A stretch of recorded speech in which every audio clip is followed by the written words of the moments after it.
if you look at the industry, and I would very simply describe the model of the past is a very simple vertical model, which served most of these players extremely well over the last 20, 30 years.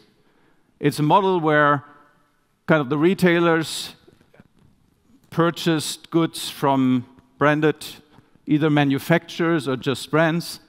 Most of them over time found their suppliers, most of them more in the eastern part of this world, and they were finally serving a consumer.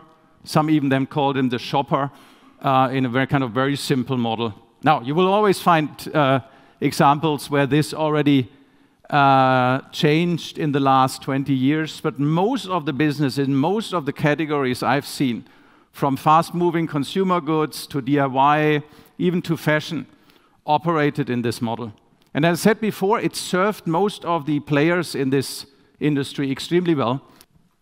This model is gone. You know it. I think you experience it day to day. And the question is kind of how to face with it. But if you look at it kind of, why is it gone? There are different things happening. It's not just the digital. Everybody is talking about digital and what it means, but it's more than this. Now, what you already see in most of our industries that brands are going direct to consumer. You see that in your industry. I've been either, I'm coming out of Cologne if I'm going through Cologne, but I was in New York last weekend, and you go on Broadway or Fifth Avenue, you have Dyson, you have Samsung, you have Apple, you have all of these brands going direct. If you go on the internet and you go on consumer electronic, I would say at least half of your search results are direct-to-consumer pages.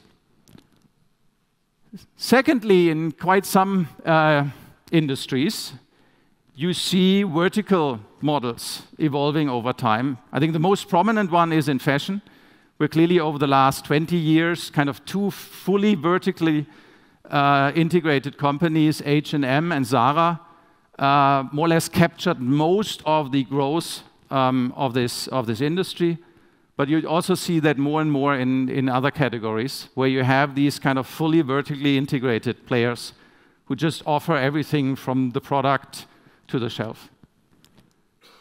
I've already talked about any kind of direct-to-consumer shopping experience, but we also see, last point, on the retail side, we see consolidation going on.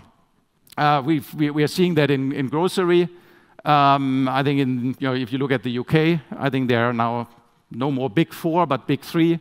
But you'd see that also in any other kind of category. One example is if you look at toys, where kind of the largest toy retailer, Toys R Us, more or less disappeared and partly has been bought by the second largest European toy retailer. And you see the same happening. Just some examples on kind of what is happening out there next to this big digital thing. But no doubt about this whole thing from offline to online is an overarching theme. And quite interesting, this is the US. I've looked at it in more or less every country. Probably the most interesting other country to look at is China right now. The interesting thing is the natural kind of end is 100%. We haven't seen any single category yet where the growth of online has stopped or found a plateau. Not a single category. Now you see, quite interesting, you see a period where things are kind of slowing down, but then they're coming back. Would that mean that kind of every category at one point in time is at 100% online? I don't believe so. I think there's a good reason to still have physical retail. But I think we all should accept that kind of there is no natural end of this. And there are different developments by category and by geography to look at.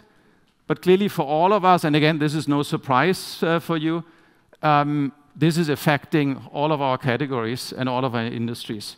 It's more the question kind of how can you use this in a way to build an advantage out of it, both on the brand side as well as on the retail side.